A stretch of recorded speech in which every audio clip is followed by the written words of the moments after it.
Welcome to the Online Bodyguard podcast with host Philip Rindell, CEO and founder of Diffuse, a global threat and intelligence consultancy that blends psychology and intelligence to mitigate threats and risks to prominent people and brands. Hello and welcome again to the Online Bodyguard.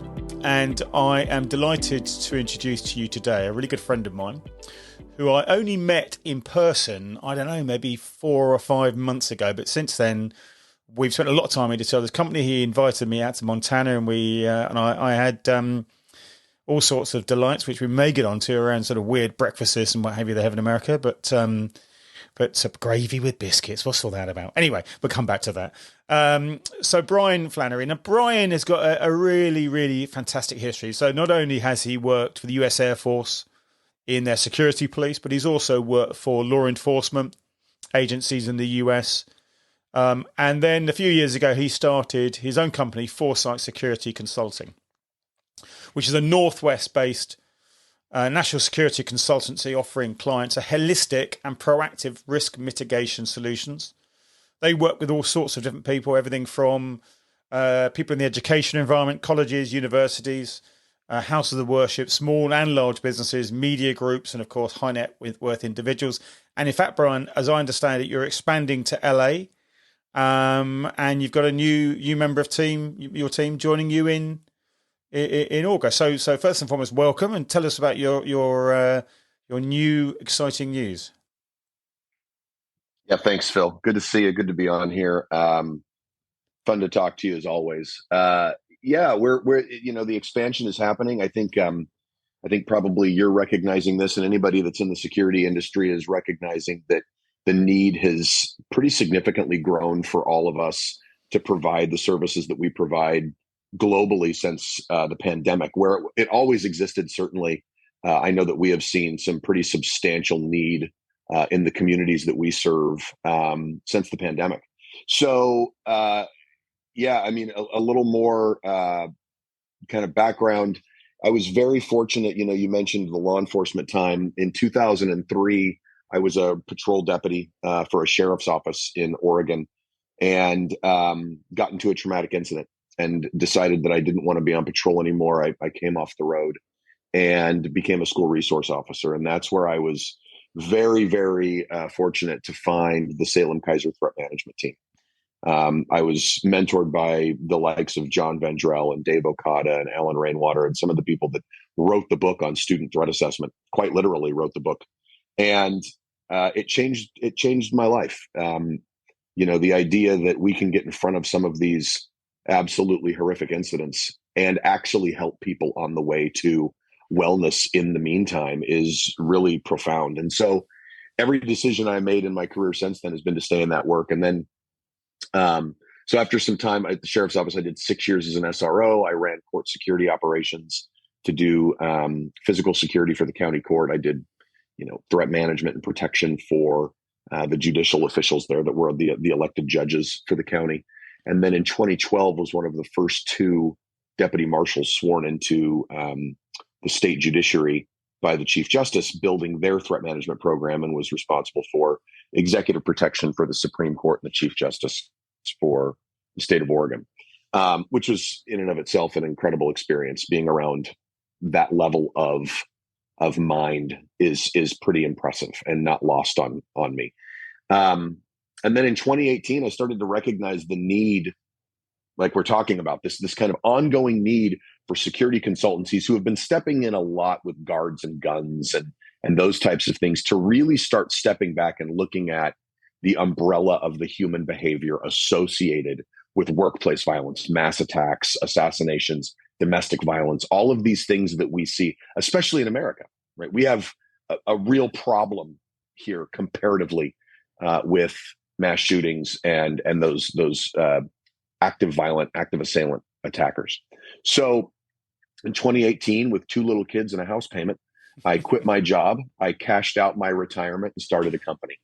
My wife is incredibly supportive and has just really been an amazing anchor. And like we said, it's expanding. People are asking for what we're doing. I think they're seeing the value in the what we call better care for people, which is kind of the byproduct of that threat assessment piece. And through that, we have made amazing friends in our network. You and I, for example, right? I think we met in January in London in a pub, which is, I think, befitting for both of us. Had we known each other before, that's where we would have met anyway. So hats off to Chuck Randolph for an excellent introduction between the two of us. So the expansion into Los Angeles is less about the expansion into Los Angeles and more about the ability to bring on another thought leader, another leader in this industry, in Bryan Bixler. So Bryan is going to be Foresight's new chief operating officer and the senior vice president. He is also the first executive hire we have made since I started the company. Bryan has been with LAPD for 27 years. He's currently the captain of LAPD Metro. So he oversees SWAT and the air unit and like all of this other, just a ton of pieces of the big version of the Los Angeles Police Department. And also is a big name in the threat assessment world. He ran the threat management unit for 5 years and the behavioral health unit for 5 years. He speaks nationally at ATAP TMC. We're super, super excited. But I will tell you, the moment I knew he was our guy is we had a couple of names in my head for people that we were thinking about that I was wrestling with to try and maybe bring on as an executive hire. And I remember sitting down with him at dinner and I asked him, I said, why are you considering this? 27 years with LAPD, you've been around, you really could probably have your choice of jobs. Why are you considering this? And he said, I have been trying to love my people through a culture that I cannot change. And all I want to do is be a part of something where I can help build the culture and create the kind of place we want to be. And I that was it for me. I knew that was the guy. Fortunately, he said yes, so he starts August 1st. And I think our team is greatly going to benefit from his addition. I think he's going to be great. Yeah. Well, I mean, I've met most of your team, I think, and it's a strong team. So to add Bryan to that team is just going to make it even stronger and even, it's an impressive outfit. I've got to know you well, and I know how you're thought of amongst your peers, and sat and listened to you and talk about the subject, and it's one that you and I have talked about in terms of the differences between the UK and the US in terms of how the subject's seen, how it's understood, some of the issues. I mean, I know, you talked about guns and all that sort of stuff and mass shootings, etc. But I'm equally aware that you deal with stalking, harassment, all the other stuff as well that is kind of the bread and butter of this subject.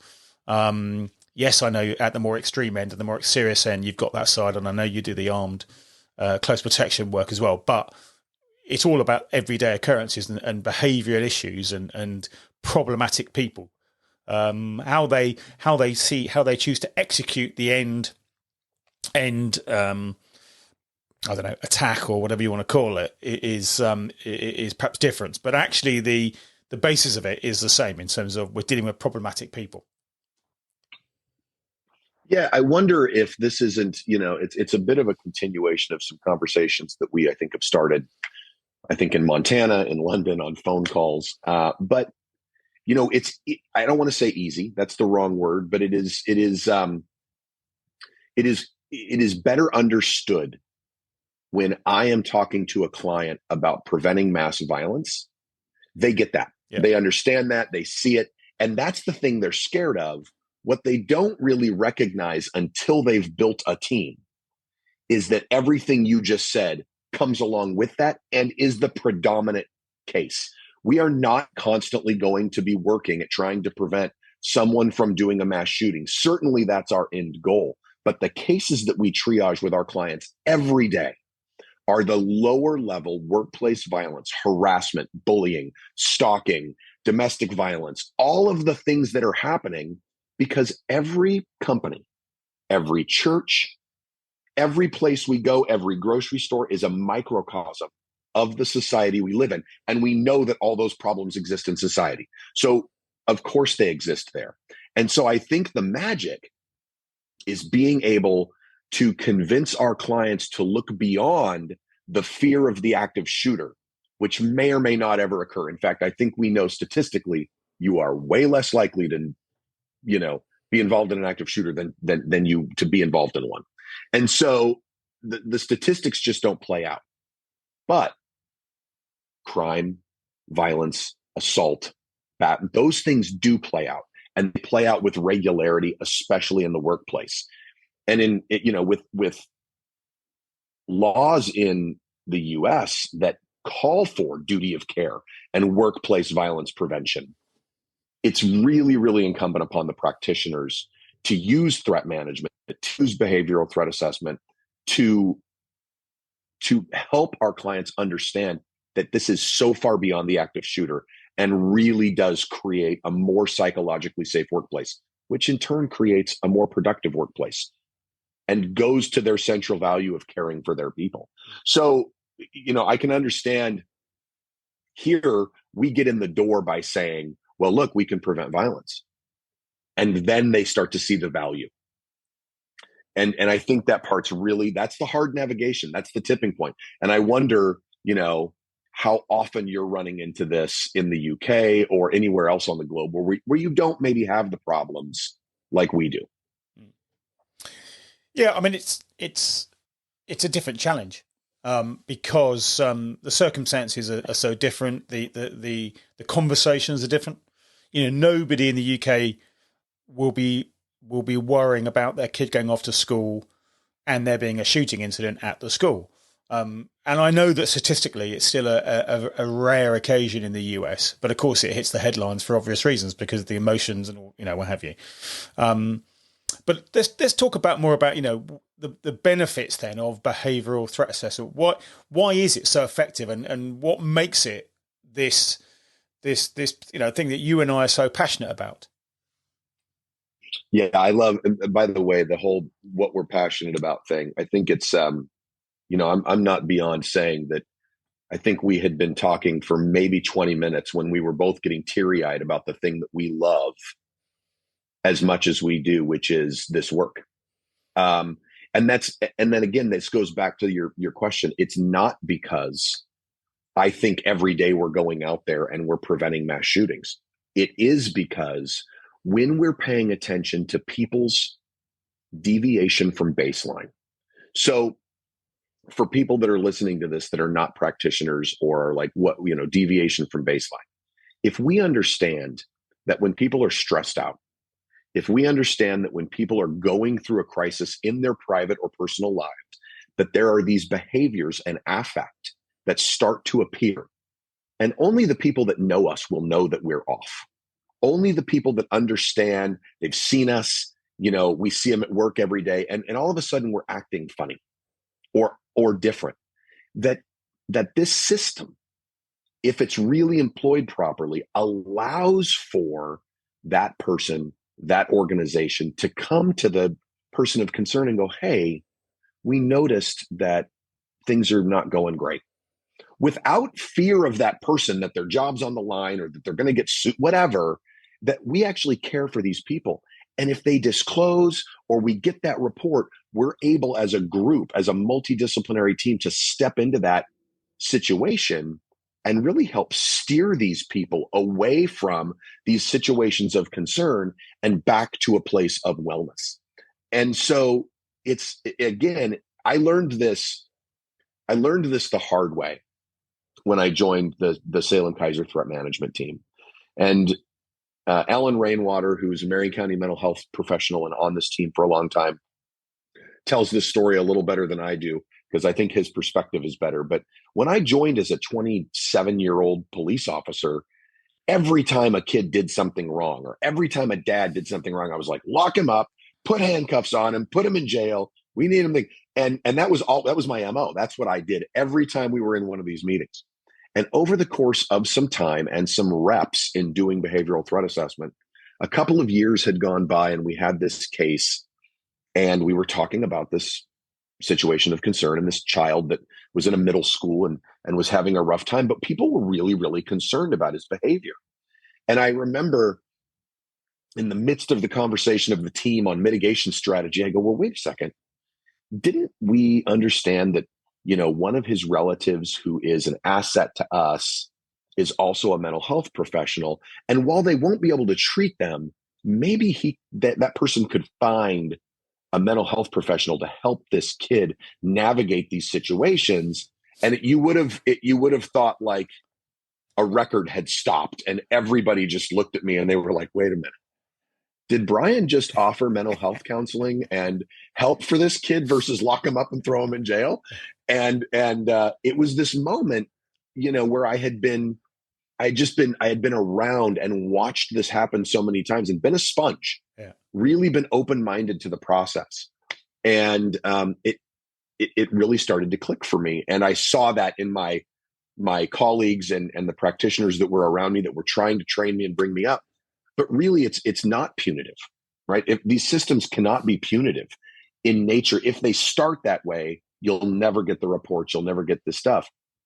And really, we triage so many cases that are not those exceptional cases that it just benefits the company to have it. And so, we're starting to see this. We're starting to see this in how the culture shifts in all of the organizations that we deal with, where they recognize it and then they start to lean into reports. It's not just about, hey, we saw a scary guy in the parking lot.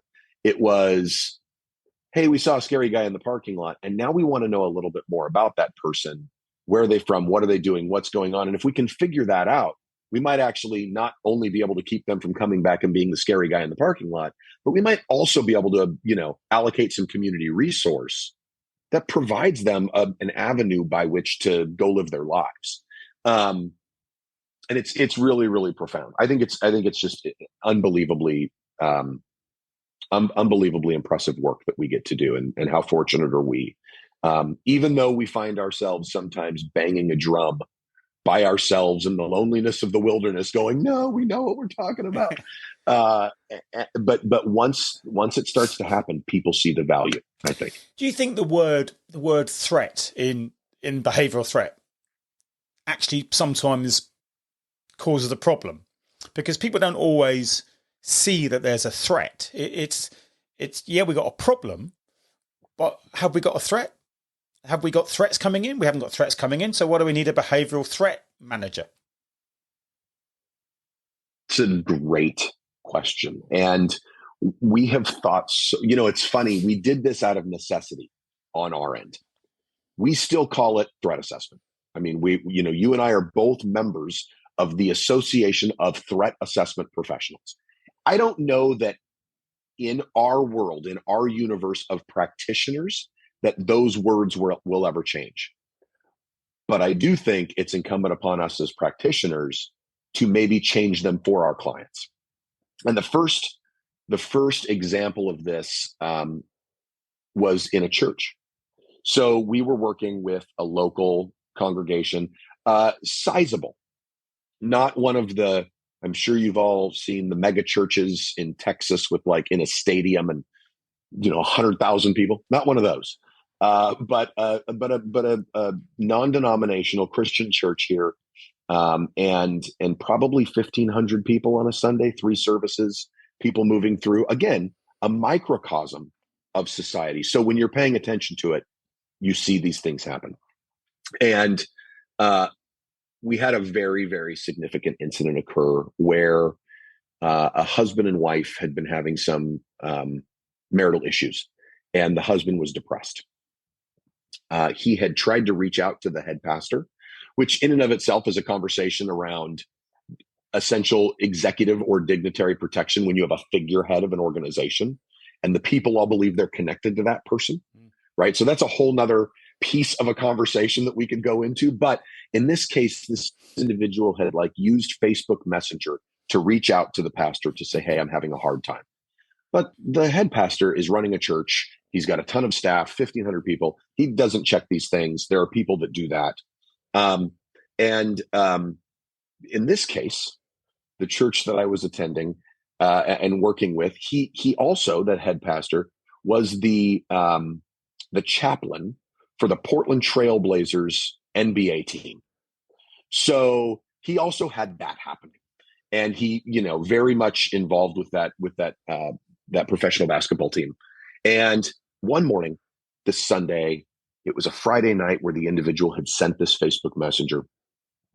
That Sunday morning, the pastor was standing there with one of the members of the Trailblazers and talking to them and really engaged with them. And this individual who had sent the message had come up to him and was kind of standing next to him, just in the general area of the pastor.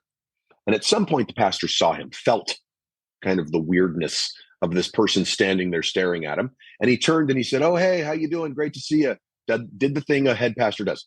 Little high five, little smack on the back, little hug, and said, "Okay, I'll talk to you later." And this person thought, wait a minute, I need way more of your time right now because I'm dealing with something. Pastor hadn't seen the messenger, hadn't done anything. And so the guy goes into church. I hear about this Wednesday after. So this is a Sunday morning. And I get a call from the pastor, one of the other campus pastors later, who says, "Hey, we had this incident." And he tells me this story. He says, midway through service, the police department show up and they're sitting outside by the individual's vehicle. And what had happened was, on that Sunday morning, after the Facebook Messenger, after not being contacted by the pastor, he was sitting in church and he started texting his wife. And he said, "I don't think I can do it anymore. I think I'm going to end it." And she called 911, emergency services, law enforcement showed up to make contact with him, but never went into the church. Nobody in the church, she didn't contact anybody there. And they contacted him afterwards and kind of resolved the situation for the time being. But when you think about this from kind of the worst case scenario, what if he had been armed? What if he wanted to end it and wanted to make a public spectacle of that and decided to do it in service right there, even if it was suicide? And so realizing we had missed the affect and behavior around the contact in the hallway with the head pastor, realizing we had missed the Facebook Messenger that had come through, and we had known that there were some marital issues going on, because that's what you know in churches. They're doing some of this work. I said, "Listen, we need to start a team. We need to start a threat assessment team." That's what I said, right? We need to start a threat assessment team. And the pastor was like, "Whoa, man, that's a scary thing. What's a threat assessment team?" And so I started talking him through this. And in that, he and I were wrestling with, like, well, this is what it looks like. It's community-based. It's multidisciplinary. We have, the counseling pastor and the women's pastor and all of these people involved. And really what we do is we provide resource. And he goes, "Well, why don't we call it the resource team?" And I said, what about a special resource team? So now at that church to this day, there's a weekly meeting of the special resource team. And that's where situations of concern come. And it changes their entire mindset. Yeah. The entire team stops thinking scary threat and starts thinking situation of concern. What special resource do we have to give this person? And it changes the game for how they manage cases. And that's, if we flip that into the commercial world as well, when we're talking about multidisciplinary teams, we're talking about involving HR, ER, whatever you call it, security and others. Right. But again, if we go in from the perspective of threat assessment or risk or security or whatever else, it paints a whole different picture to there's a problem and we're just trying to solve this problem. But of course, we all like labels. And so we need a kind of collective label. We've talked about the US have workplace violence. We tend not to use that term, and therefore we struggle to find a collective term so we're all on the same page. So I think sometimes we move towards this kind of threat assessment terminology because we need some collective term that we're all talking about the same thing. But actually, when I've talked to various organizations and you and I have talked about it around getting HR on board sometimes and obviously the confidentiality issues and all those sorts of things. Maybe if we changed it from threat to something else, because the reality is they don't see it as threats. They see it as problematic behavior and antisocial behavior and all that sort of stuff in the workplace. And so I think this word threat, which is understandable why it's called threat. It came from threat. But of course now it's broadened into other parts of life and other parts of business. And I get we're stuck with it, but it's just kind of talking to you, listening to you, thinking, actually, maybe there's a different way of engaging people in the conversation without you necessarily using the word threat. I think that you and I could write a white paper on this pretty quickly. I mean, you said it a minute ago, like they see it as like this scary behavior or this situation. Well, what they also see it as, I think, is a one-off situation. Once this situation is solved, well, we don't need this anymore because the scary thing has gone away.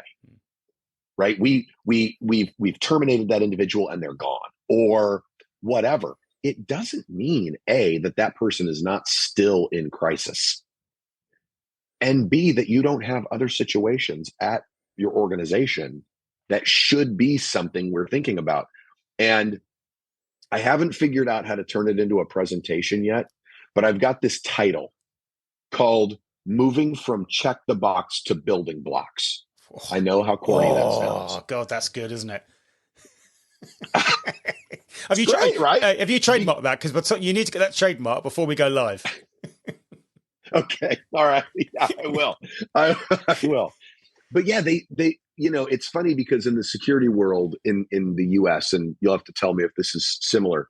You said you don't really use the term workplace violence. Here, the term workplace violence in the security industry is this idea that if there's a high risk termination or someone that a corporation deems high risk, not because they've done due diligence and behavioral threat assessment, but because their affect is scary, they say, we're firing this person. And the security company says, well, we're going to send somebody there with a gun to make sure they don't come back. And they call that workplace violence standby or workplace violence or whatever. And wow, have we done a disservice to our clients and to our industry and to society as a whole in believing that somehow that's the medicine, that's the Band-Aid on the situation. And so getting them to move like this, it goes back to that, right? And they think they've checked a box. Oh, this is great. We're done. This is perfect. Yeah. And we've got 3 of these a year. And so we can budget the few $1,000s to cover this. What you need is a team.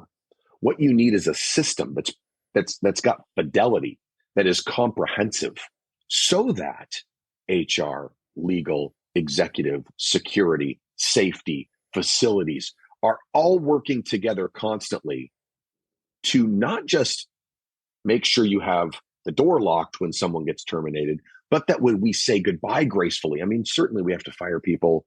They have to leave sometimes, but being able to do that in a manner that causes them to not create or maintain a grievance, that solves their problem, helps them look to the future. We want to do that, right? The golden rule, treat others as you would like to be treated, is something that we have been taught since we were children. But boy, do we forget it when we grow up. But I think, we certainly have, we don't call it workplace violence, but I can guarantee you a lot of the companies have a workplace violence policy, which no one's read, sure, no one knows, and very few people have ever seen. And it's there because they can pull it out for an insurance claim if they ever need it, or if they're going to get sued, etc. Oh, no, we tell our people you have to behave this way. So we've got a policy on it. We've got insider threat policies. We've got all these policies, but they're tick the box very often. But we don't necessarily put them into action, and we don't necessarily implement the good practice that we should do that would eliminate some of those issues. And I think we fail very often to understand the poor behavior that we're seeing in an employee or in a pupil or whatever else is the precursor for someone escalating along a pathway.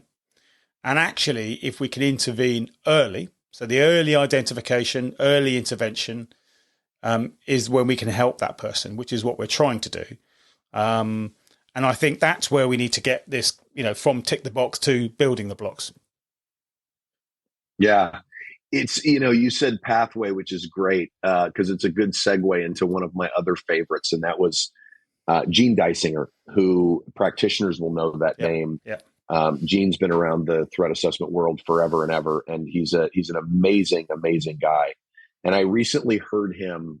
We were speaking at a conference in Great Plains in Nebraska, at the University of Nebraska, and on stage, just as charismatic as Gene always is, he says we need to stop thinking about getting people off the pathway to violence and start thinking about moving people to the pathway to wellness. And I mean, it still chokes me up when I hear that, because that's the magic. That's the passion. That's what we know to be true, to be helpful. It's what we would want for our friends and family should they find themselves in situations of concern. And so it is so, it's such an interesting, broad conversation about how do we change the name? How do we get corporations to see the value beyond preventing the big, scary shooting or, assault or whatever, and just make it about better care for people and bringing our people back early. And nobody can do it alone. HR historically has done the low level stuff by themselves forever. Security has stepped in when it's been big and scary. This is why I'm so encouraged to hear that you had mentioned you're about to release a podcast with Melissa Muir, who's just an amazing person. And I love Melissa to death. Nobody is better at talking about the differences that words make than Melissa Muir that I've ever heard. Right. And so I love that. And I love this conversation because it really is the future of what we're doing, I think. Yeah. And thank God I went before Melissa, because everybody after me and after Melissa had to really watch what they were saying in terms of never saying but only saying and all her various observations around linguistics. And interestingly, Gene, you got off very lucky. I got off very lightly. But interestingly, I bumped into Gene in Germany at the European Threat Assessment, and I said to him, "So what brings you to this one, Gene?" And he said to me, "This is what ATAP used to be like."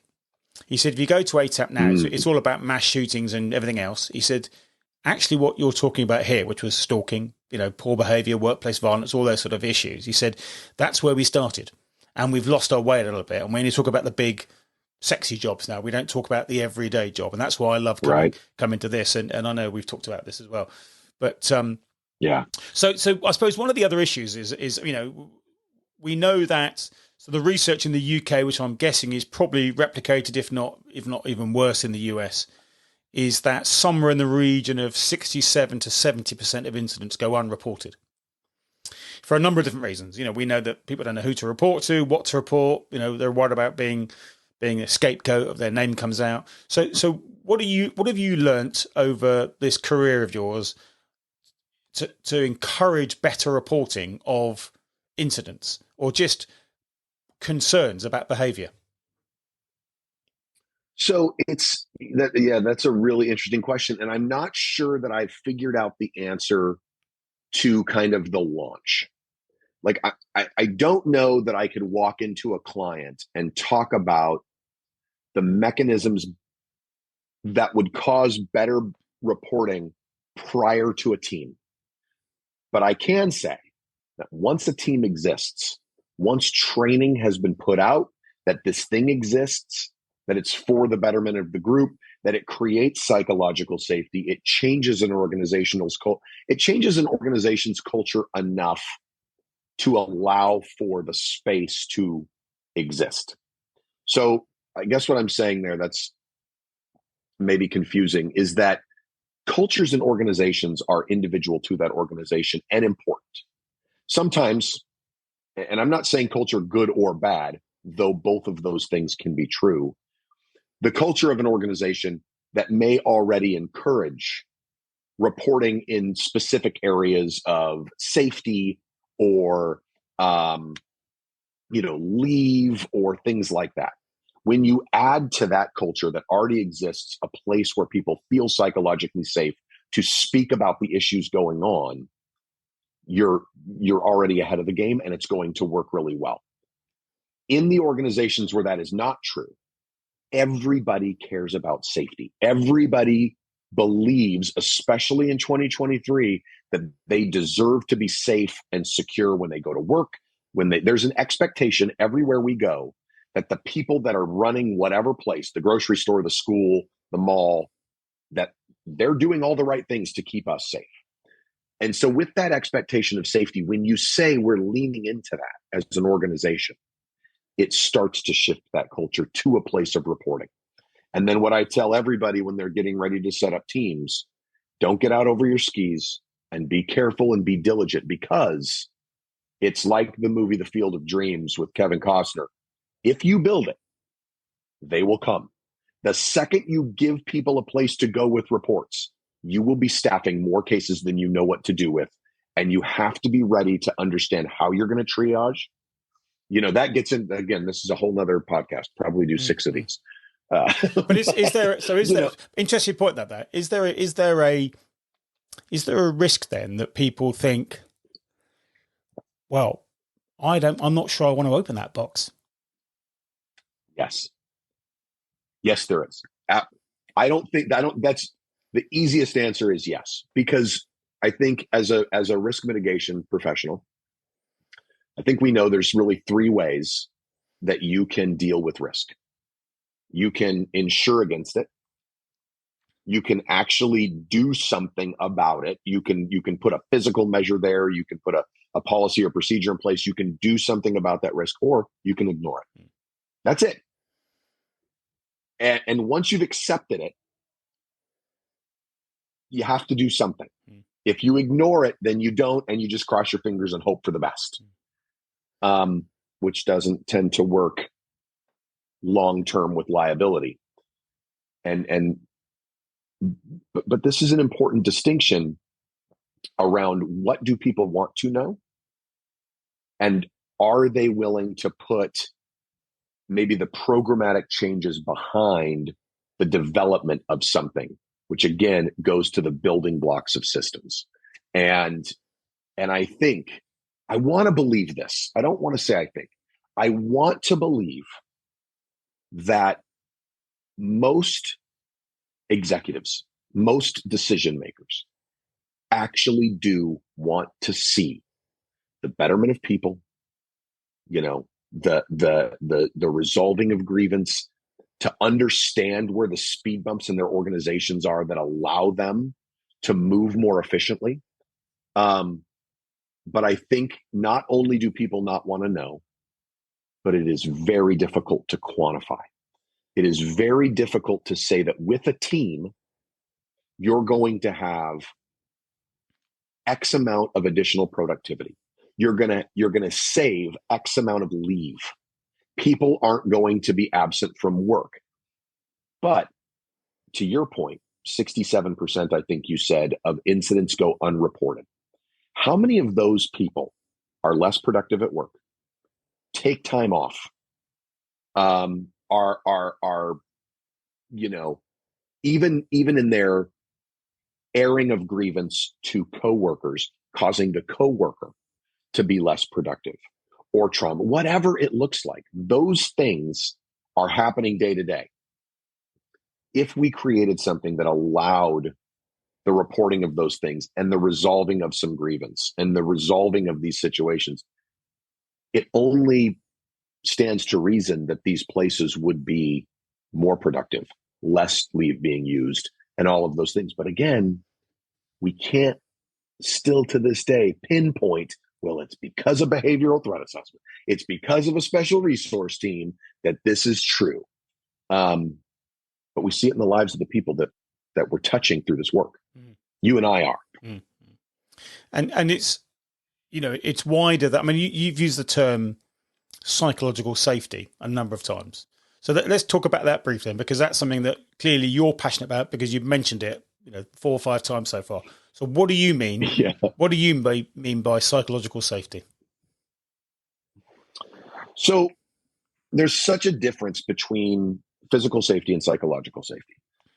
We can put locks on doors. We can put film on windows. We can put cameras up, access control, all of those things. And that is real physical safety. And we have plenty of clients that come and go from buildings that are as secure as, embassies, perhaps, but they don't feel safe. Even walking through that door, they don't feel safe. And there can be a number of reasons for that. Some of it can be personalized trauma that they've, experienced. Some of it can be things they've heard about, news stories or articles they've read or whatever. And so I think our job as practitioners is to, yes, continue to increase physical safety, but constantly work as best we can at creating a culture everywhere we go that allows for the psychological safety. One of the great places for that right now, and you mentioned it, is schools and parents, especially in the US. I don't know how many times I get text messages or whatever from parents that are like, I think I'm going to buy my kid a bulletproof backpack. One of the, there's companies everywhere that are making all these things. And what I, this happened to one of my neighbors. She reached out to me and said, hey, I think I want to buy my kid a bulletproof backpack. And what do you think about that? And I said, well, you can, because there is perhaps a measure of psychological safety that will afford you. But also, every time that kid puts that backpack on, it's going to do two things. It may get you to a place of, oh, thank God they have this backpack. But also, oh my God, my kid has to wear this backpack. You got to do that first before you get to the other thing, right? I equated a lot to law enforcement officers who put on a bulletproof vest every morning before they go to work. When you do that, subconsciously, something is happening in your brain reminding you that you could get shot. Right now, today, this could happen.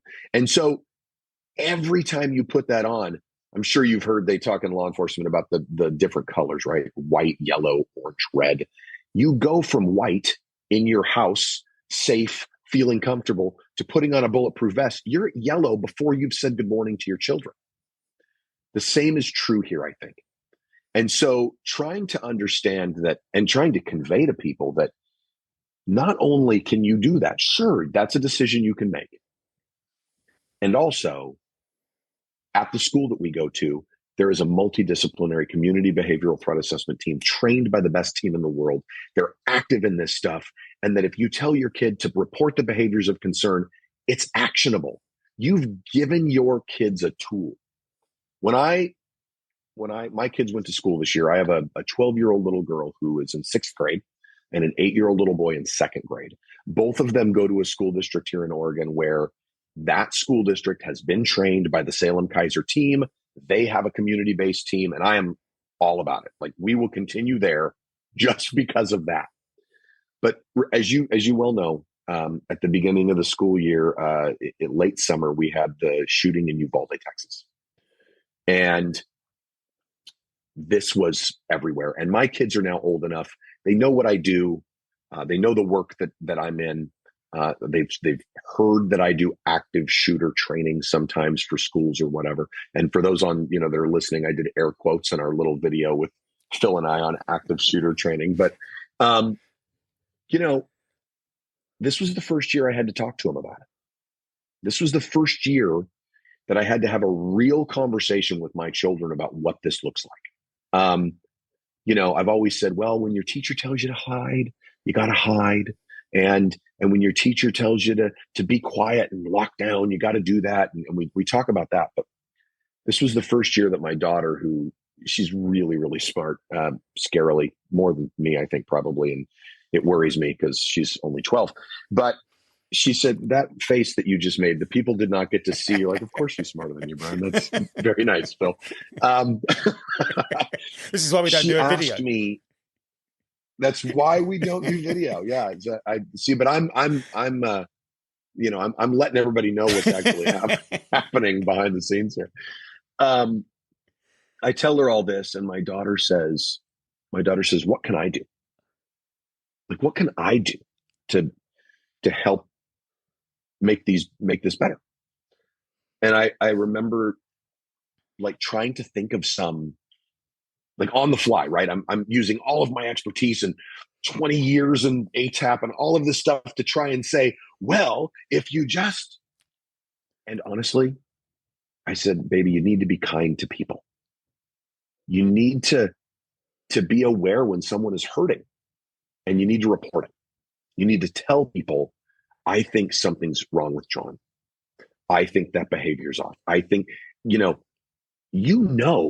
when your brother's upset, when I'm upset, when your mom's upset, those human behaviors that we all share, we know what it is.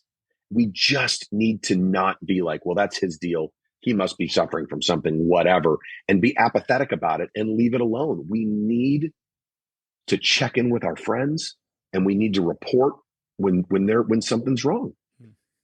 And I know that sounds so simple, but we do know that after all of these incidences, whether low level or the catastrophic mass attack, that there are these puzzle pieces. I thought this, I saw this, I knew Johnny was this, and it all comes out every time afterwards. Yep. None of this stuff lives in a vacuum. And so just, talking to people about that thing, those kids, my daughter doesn't need a bulletproof backpack. She needs a tool that allows her the freedom to do something, to be empowered to do something, right? And that's the power there. See the thing that's scary, understand the difference, check in with your friends, talk to them about it. Those things permeate an organization, and those things start to create psychological safety. If someone reports and they know, I'm not going to get in trouble, the person that I'm reporting to is not going to be punitive against the person I'm reporting about, those things start to begin and create a place of psychological safety in an organization where you can go to your boss and say, listen, I'm not doing well. I really need a day off or a week off. I need some help. I know that you guys have an EAP, an employee assistance program, counseling services, all of this stuff, but I need help with that. Places where that exists will always be more productive, safer, and have as much psychological safety or more than they do physical safety. People want to be there. And so I think that's how we get there. I think that's how we get to a place of psychological safety.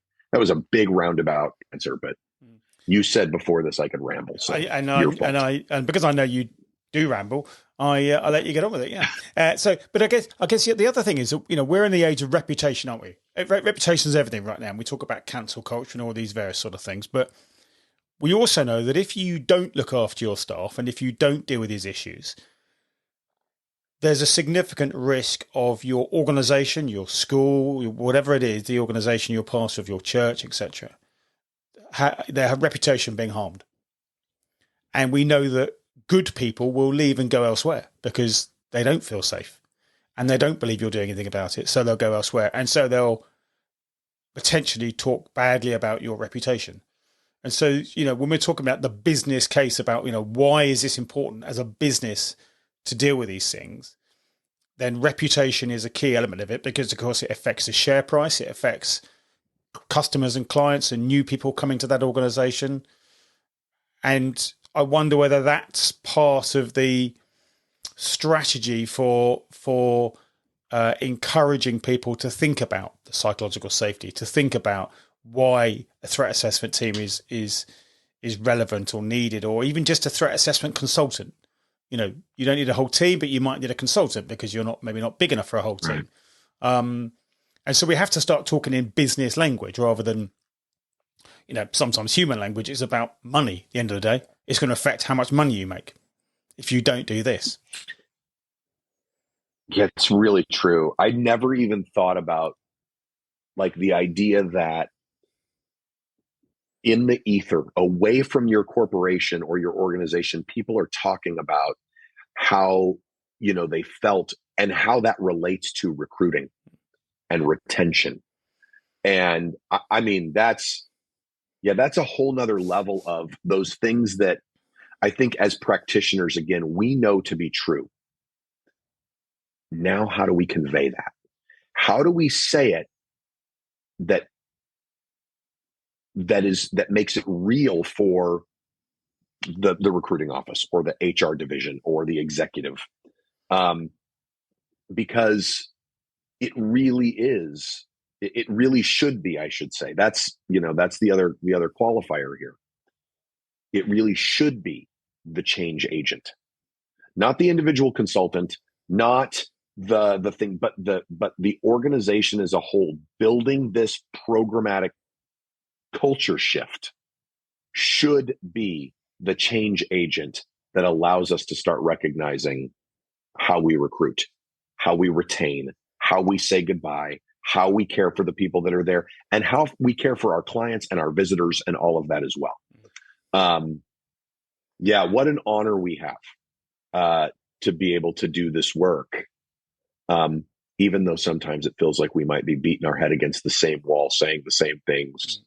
When it hits, when it works, it really, really is special. It really is impressive. So just brief, as we come towards the end, just briefly talk about how, since you started Foresight, what's the changes you've seen in the industry and in how business receives the industry, if you like, and where do you think you're going to go next? Where's the sort of 5-year strategy for Foresight, or 3 years, or whatever? What a good question about the strategy. I don't, the 5-year strategy, I think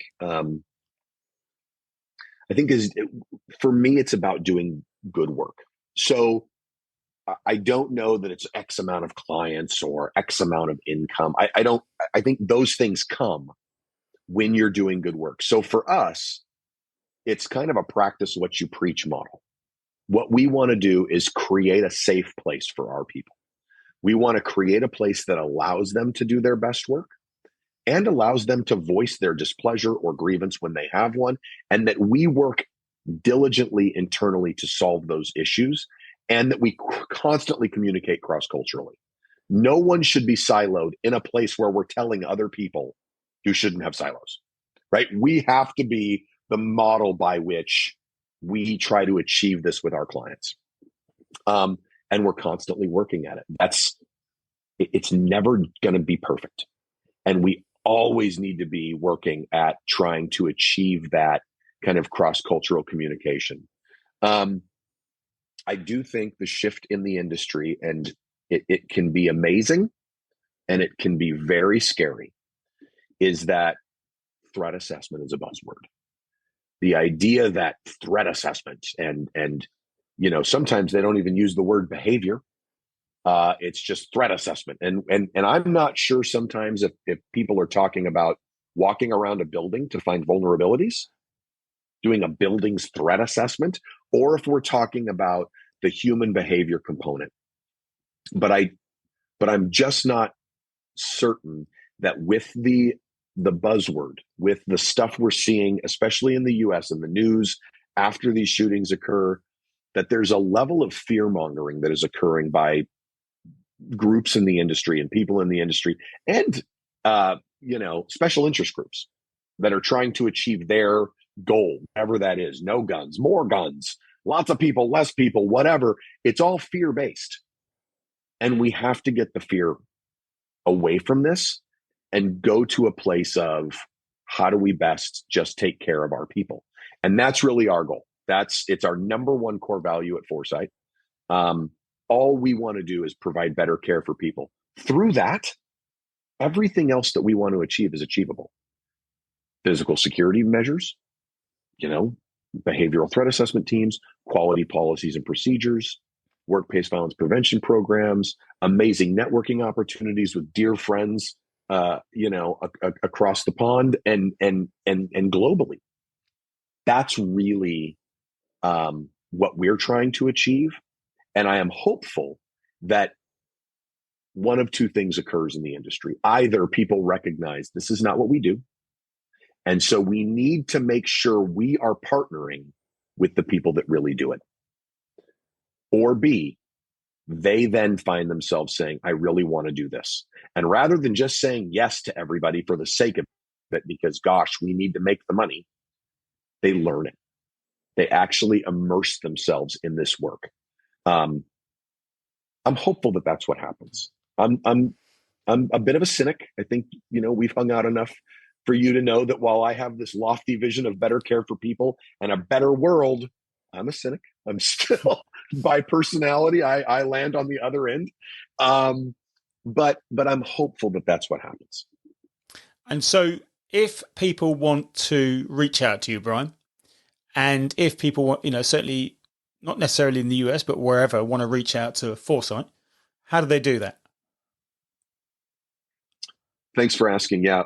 They can go to foresight-sc.com is our website. I'm all over LinkedIn as well. So if you can find Phil on LinkedIn, you can find me on LinkedIn because we're connected. Yeah.